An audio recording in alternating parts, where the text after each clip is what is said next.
as we journey in our spiritual communion this morning. It is the 12th of July 2020, and our service begins on page 104 in the Anglican Prayer Book. The Lord be with you. Praise the Lord.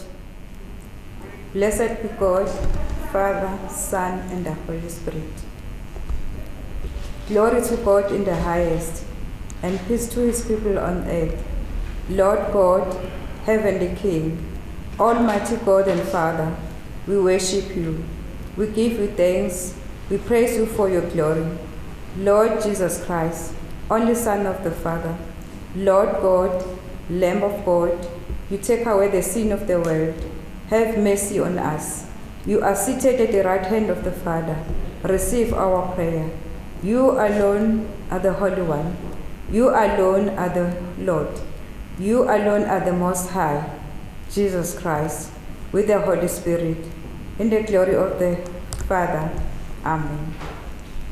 Let us pray the collect on top of page 105. Let us pray. Almighty God, to whom all hearts are open, all desires known, and from whom no secrets are hid, cleanse the thoughts of our hearts by the inspiration of your Holy Spirit, that we may perfectly love you and worthily magnify your holy name, through Christ our Lord. Lord, have mercy. Christ, have mercy. Lord, have mercy. Jesus said, you shall love the Lord your God with all your heart, and with all your soul, and with all your mind. This is the first and the great commandment, and the second is like it. You shall love your neighbor as yourself. On these two commandments depend on the law and the prophets.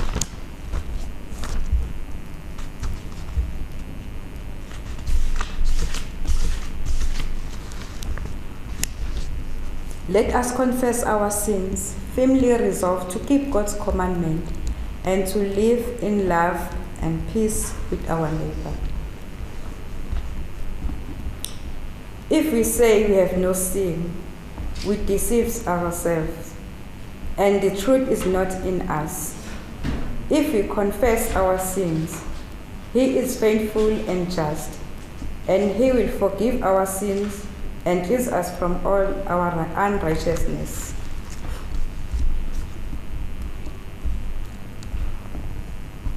Let us confess together. Almighty God, our Heavenly Father, in penitence we confess that we have sinned against you through our own fault in thought, word, and deed, and in heart we have left undone.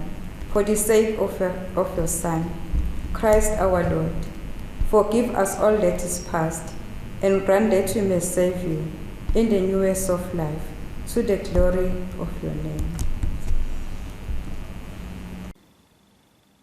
Almighty God, who forgives all who truly repent, have mercy on us, pardon our sins, and set us free from them, confirm and strengthen us in all goodness, and keep us in eternal life through Jesus Christ our Lord. Let's continue and pray together the collect for today. Almighty God of mercy, by your Holy Spirit you nourish us with life. Plant us now in good soil, that we may bear the fruit of justice and peace, through Jesus Christ our Lord, who lives and reigns with you and the Holy Spirit, one God, now and forever. Amen.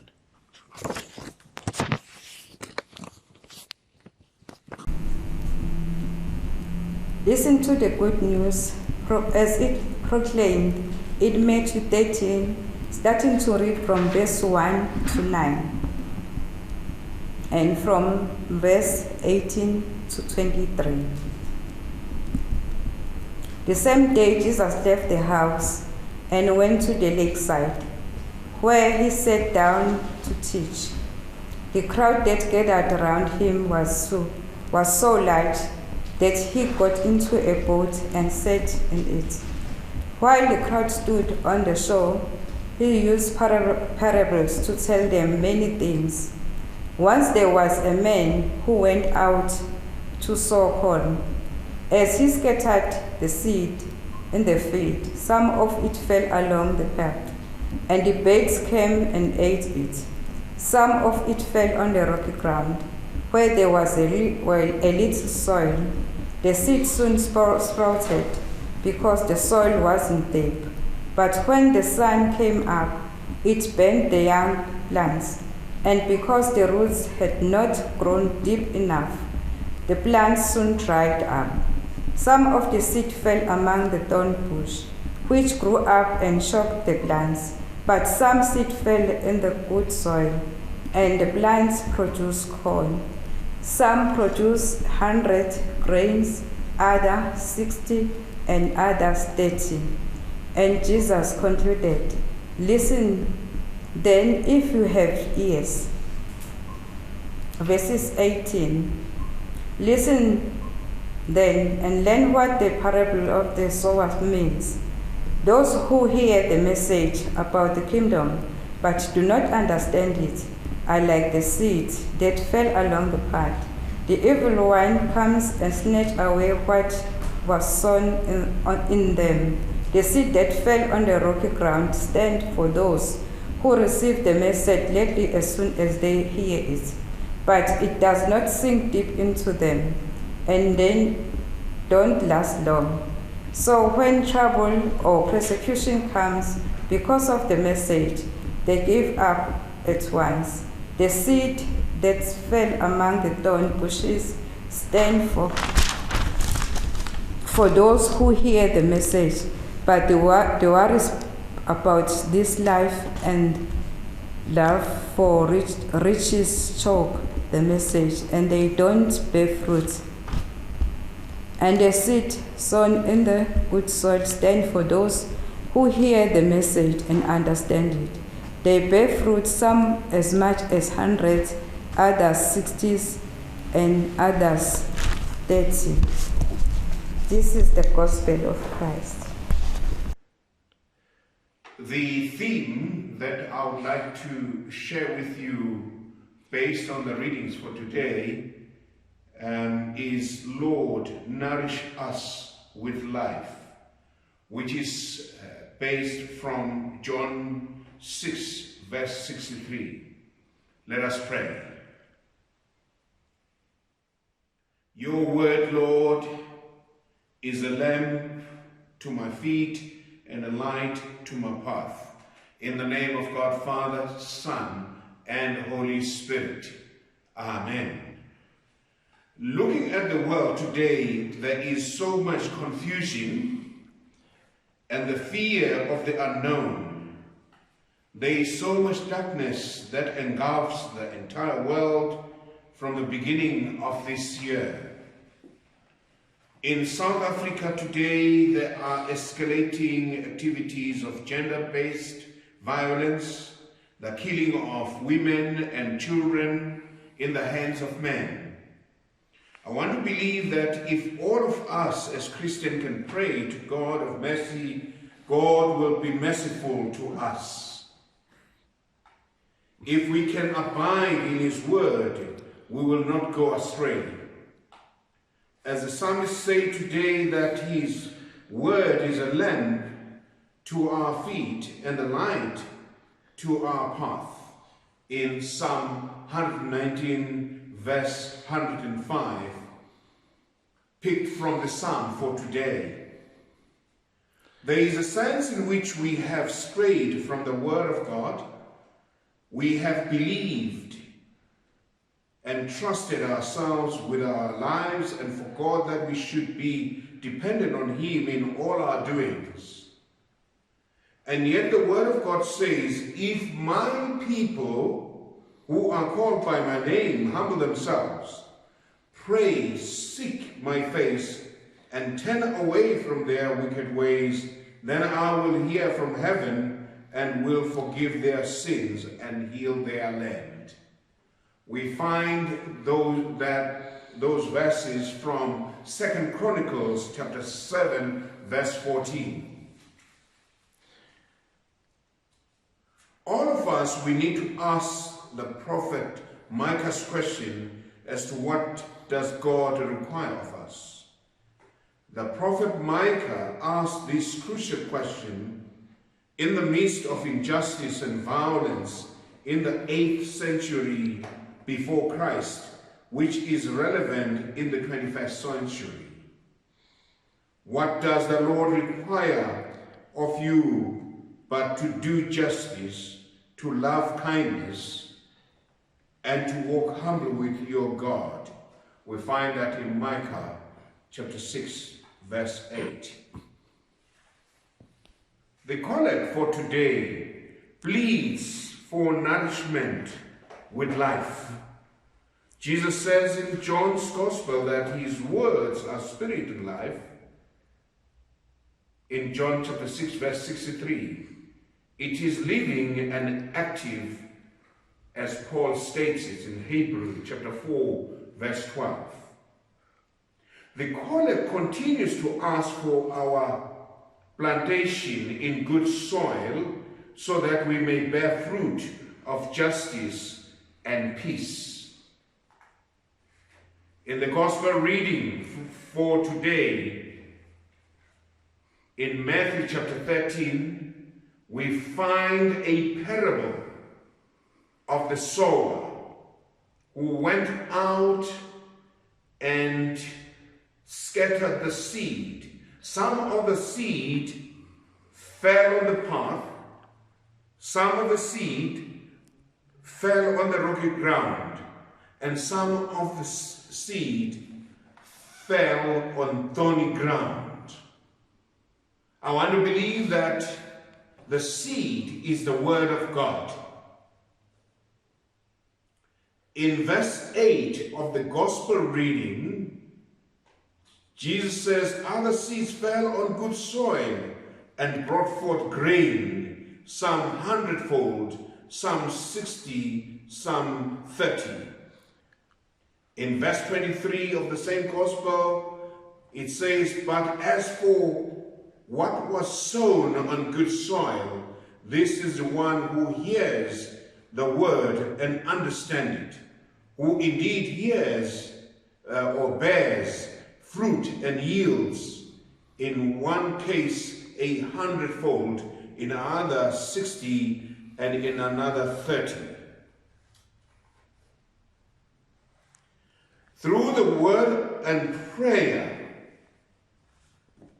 we need to ask God to reverse the injustices into justice and conflict within each one of us.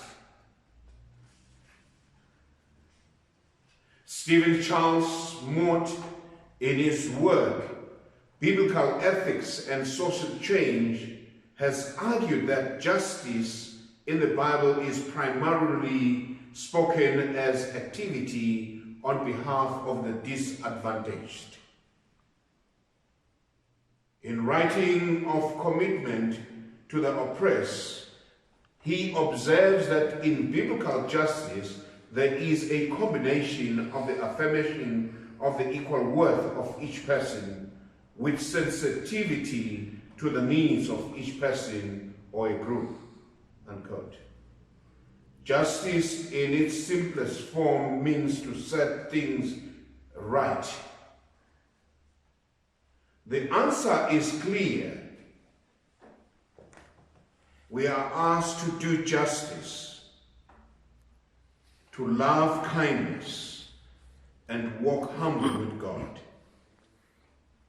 The prophet Isaiah continues or concurs with Micah when he encourages us to learn to do good, seek justice, correct oppression, bring justice to the fatherless, and please the widow's cause, in Isaiah chapter 1, verse 17. In other words, we need to identify with the weak and those who are oppressed. The second requirement which is displayed here is to love kindness.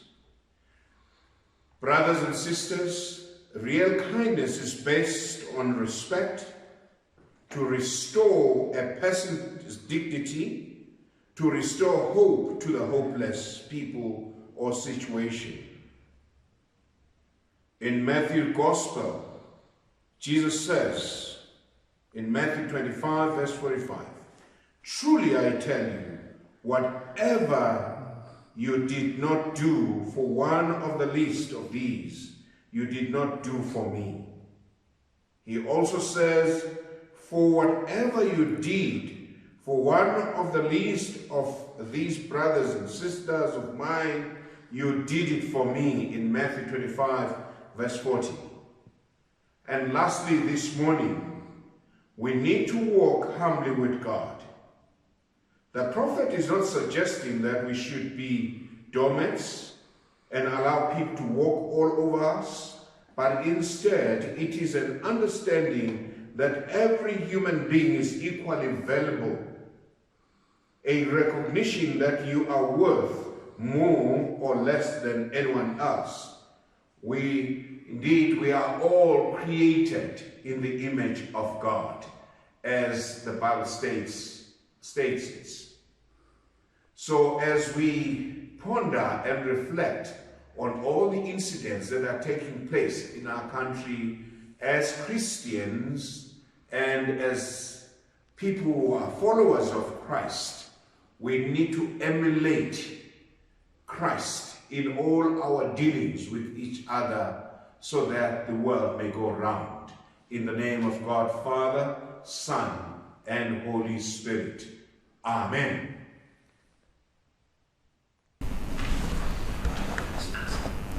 Let us affirm our faith in Nice and Creed, which is found on page 108. We believe in one God, the Father Almighty, maker of heaven and earth, of all that is seen and unseen. We believe in one Lord Jesus Christ, the only Son of God, eternally begotten of the Father, God from God, light from light, true God from true God, begotten, not made, of being one with the Father. Through him all things were made, for us and for our salvation. He came down from heaven, was incarnate from the Holy Spirit and the Virgin Mary, and was made man. For our sake he was crucified under Pontius Pilate. He suffered death and was buried. On the third day he rose again. In accordance with the Scriptures, he ascended into heaven, and is seated at the right hand of the Father. He will come again in glory to judge the living and dead, and his kingdom will have no end. We believe in the Holy Spirit, the Lord, the giver of life, who proceeds from the Father and the Son, who with the Father and the Son is worshipped and glorified, who has spoken through the prophets. We believe in one holy, Catholic, and Apostolic Church. We acknowledge one baptism for the forgiveness of sins. We look for the resurrection of dead and the life of the world to come. Amen. We thank you, Lord, for this day and for keeping us safe during the night. We pray for the Church and all religious communities that we would follow the example of your life, Lord Jesus, of prayer and service, and that we would stand firm in our faith. We pray also for the communities of the world. We pray especially against the racial hatred that is sweeping the world, when we should be praying for peace. We pray also, Lord, against the spread of the coronavirus, for all those suffering from it and all those who have died. Comfort them and their families, Lord. Help all those who are fighting to curb the spread of this pandemic, especially the doctors and nurses and those that are seeking a cure. We pray also for our country. Guide our leaders to do what is right for the people of our land. We pray also, Lord, for the farmers, women and children who are being killed, abused and threatened. We pray, Lord, also against the police brutality that is happening. We pray for those who have lost their jobs and families who are suffering poverty and hunger. Heal our nation, Lord. We pray for our families and friends, that you would send your holy angels to watch over them and keep them safe. We ask this all, Lord, in the precious name of your Lord and Saviour, Jesus Christ. Hear our prayer, Lord. Amen. We are continuing then with a presentation of the elements for our spiritual communion.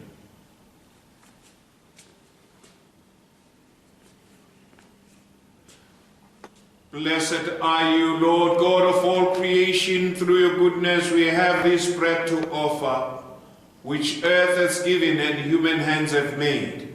For us it becomes the bread of life.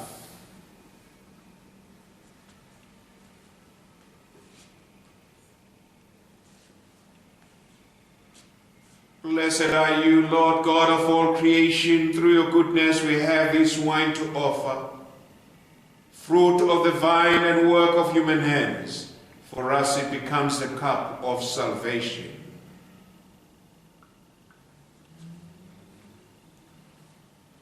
We will use the shortened version of the Eucharist, or the consecration of the elements. Hear us, Father, and with your word and Holy Spirit, bless and sanctify this bread and wine, that it also may be the sacrament of the precious body and blood of your Son, Jesus Christ our Lord, who took the bread and the cup and said, "This is my body and my blood."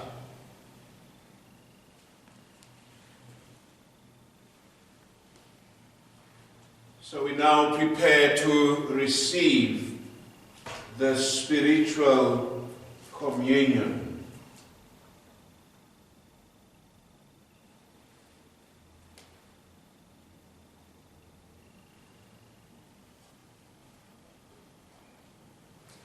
The Lord is close to all who call upon him. Be still and know that I am God. Lord, silence all the voices in my heart but yours.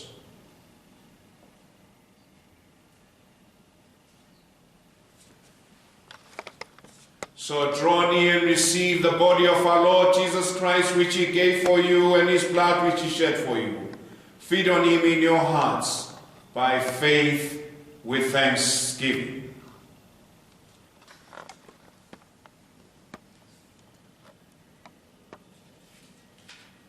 You can say these words after me. Come into my heart, Lord Jesus. Come into my heart, Lord Jesus. Come into my heart, Lord Jesus.